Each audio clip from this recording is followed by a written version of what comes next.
আসসালামু আলাইকুম রহমতুল্লাহ। আমি মোহাম্মদ মেহেদী হাসান। আমি পেশায় একজন অটোমেশন ট্রেনার। আজকে কিছু বিষয় নিয়ে আমি আলোচনা করব। তার মধ্যে প্রথমে আমরা আসি অটোমেশনটা আসলে কি।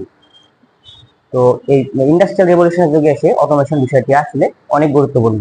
অটোমেশনটি হচ্ছে কোন একটি প্রক্রিয়া, মেশিন বা প্রোগ্রামের মাধ্যমে কোনো মানুষের হস্তক্ষেপ ছাড়াই কোন একটি প্রসেসকে সম্পন্ন করা। আমরা আগে দেখতাম ম্যান পাওয়ার দ্বারা ইন্ডাস্ট্রিতে কন্ট্রোল করা হতো, সকল উৎপাদন ক্ষেত্রে ম্যান পাওয়ার ব্যবহার করা হতো, কিন্তু এখন সেটি পরিবর্তিত অটোমেশনে চলে এসেছে। অর্থাৎ আমরা দেখতে পাই যে অটোমেশন প্রযুক্তি আসার পরে আমাদের উৎপাদন ক্রিয়া অনেক বৃদ্ধি পেয়েছে। যেহেতু আমি এই সেক্টর নিয়ে কাজ করছি, সেহেতু আমার মনে হলো এ ব্যাপারে ভিডিও যদি তৈরি করি সেক্ষেত্রে সেটি খারাপ হয় না। আজকের বিষয় ইন্ডাস্ট্রিয়াল কন্ট্রোলিং সিস্টেম করার জন্য যে আমাদের সুইচিং ডিভাইসগুলো আছে সে সম্পর্কে আমি ধারণা দেওয়ার চেষ্টা করব। খুব সহজে বোধগম্য এরকম ভাবে আমি বোঝানোর চেষ্টা করব ইনশাআল্লাহ। তো আজকে ক্লাস 1, আজকে যে বিষয়গুলো নিয়ে আলোচনা করব তার মধ্যে আছে পুশ সুইচ, ম্যাগনেটিক কন্ডাক্টর এবং রিলে। প্রথমে আমরা জানি পুশ সুইচ কি।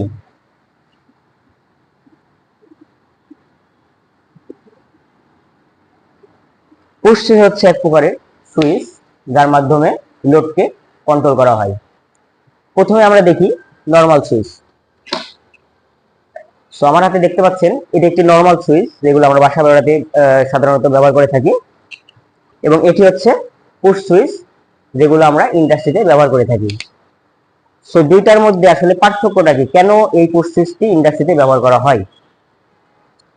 নরমালি আমরা যে সুইচগুলো ব্যবহার করি সেগুলা লো ভোল্টেজের জন্য ব্যবহার করা হয়, কিন্তু ইন্ডাস্ট্রিতে যে পুশ সুইচগুলো ব্যবহার করা হয় এগুলো আসলে হাই লোড নিতে পারে। এবং এর আরেকটি সুবিধা হচ্ছে এটি যেহেতু মোমেন্টারি না, অর্থাৎ এটি যদি আমি প্রেস করি সেক্ষেত্রে এটা অ্যাক্টিভ হয়ে থেকে যায়, এটা ডিসকানেক্ট হওয়ার কোনো সুযোগ নেই।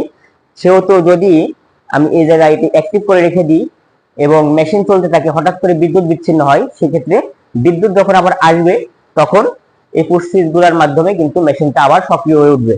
এক্ষেত্রে ঝুঁকির সম্ভাবনা থাকে, কিন্তু মোমেন্টারি পুশ বাটনের মাধ্যমে আমরা এই সুবিধাটা পাচ্ছি যে আমরা যখন প্রেস করবো তখন এটা অ্যাক্টিভ হবে, বিদ্যুৎ চলে গেল, দেন আবার আসলো, সেক্ষেত্রে আমার মেশিন আবার অ্যাক্টিভ হচ্ছে না যতক্ষণ না পর্যন্ত আমি আবার এটিকে প্রেস করব।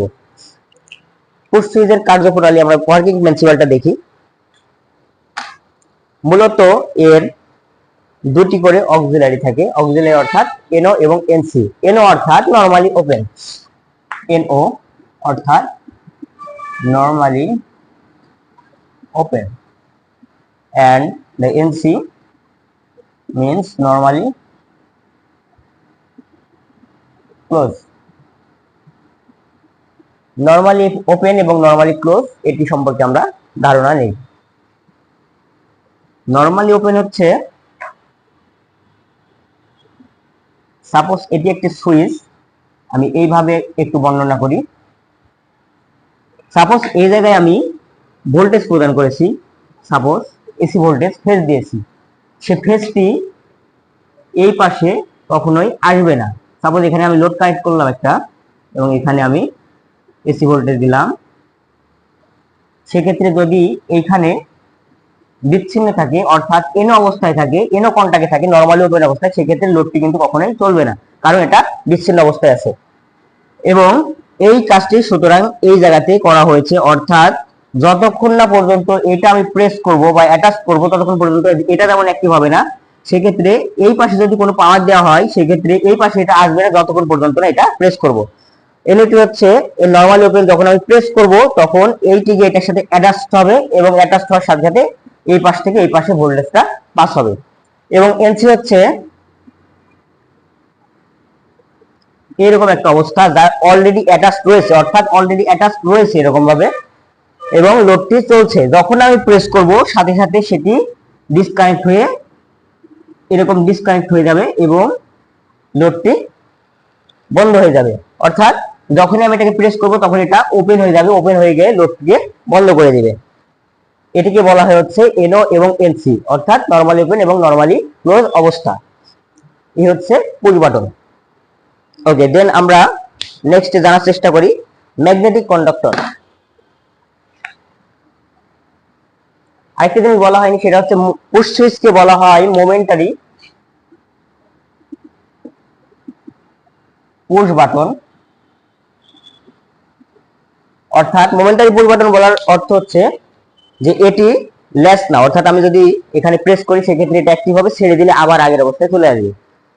এই কারণে এটিকে বলা হয় হচ্ছে মোমেন্টারি পুশ বাটন। ওকে, নেক্সট ম্যাগনেটিক কন্ডাক্টর আমরা জানার চেষ্টা করি।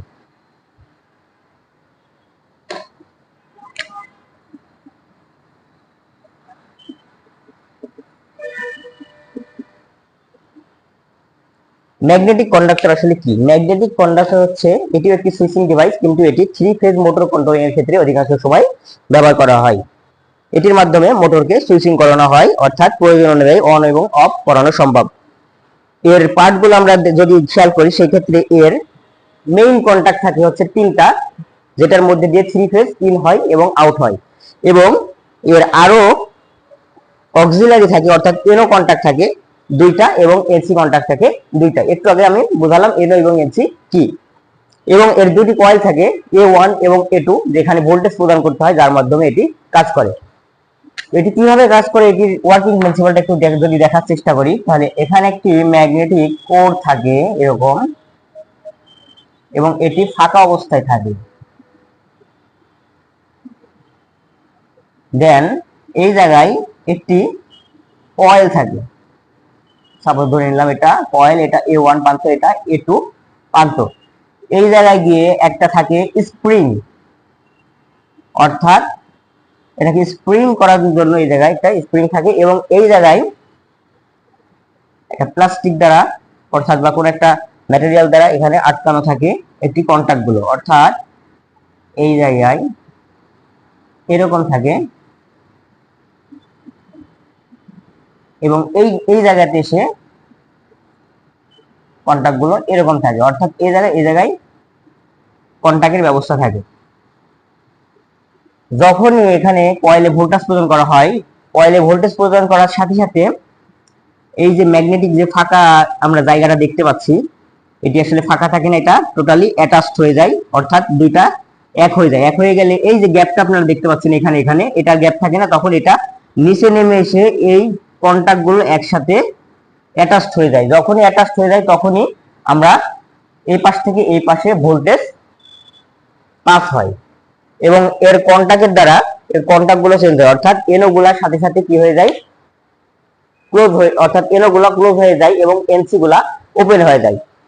আচ্ছা, এইভাবে একটি ম্যাগনেটিক কন্ডাক্টর কাজ করে থাকে। নেক্সট আমরা দেখি রিলে।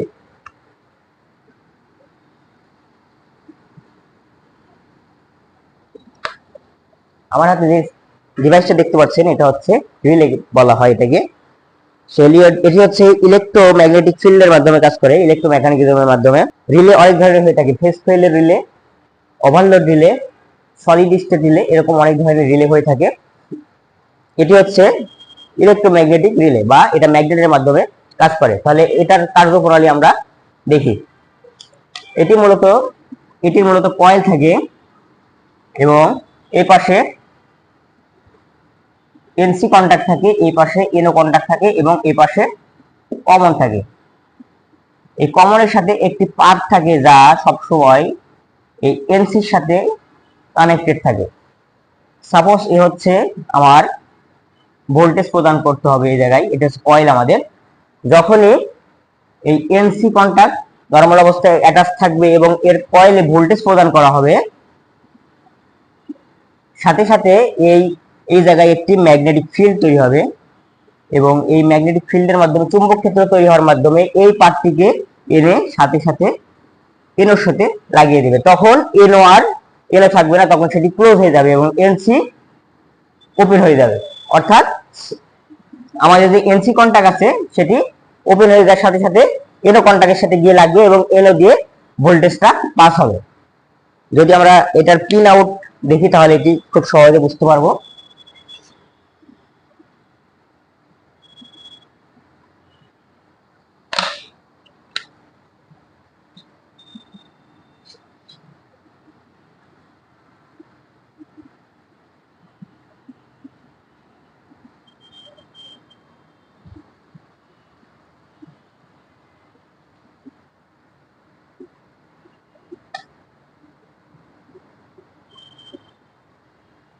আমি একটা 14 পিনের রিলে ব্যবহার করেছি বুলটনের সাথে।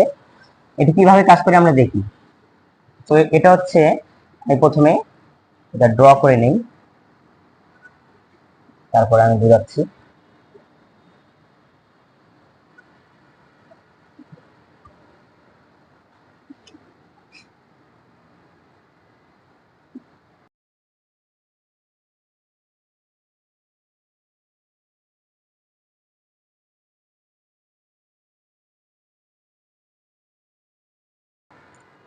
আচ্ছা, আমরা এটি সম্পূর্ণ করেছি, এবার দেখি আমরা নরমাল অবস্থায় এগুলো হচ্ছে এনসি, এনসি, এনসি এবং এনসি, এগুলো হচ্ছে এনও, অর্থাৎ নরমালি ওপেন এবং নরমালি ক্লোজ। এগুলো হচ্ছে কমন।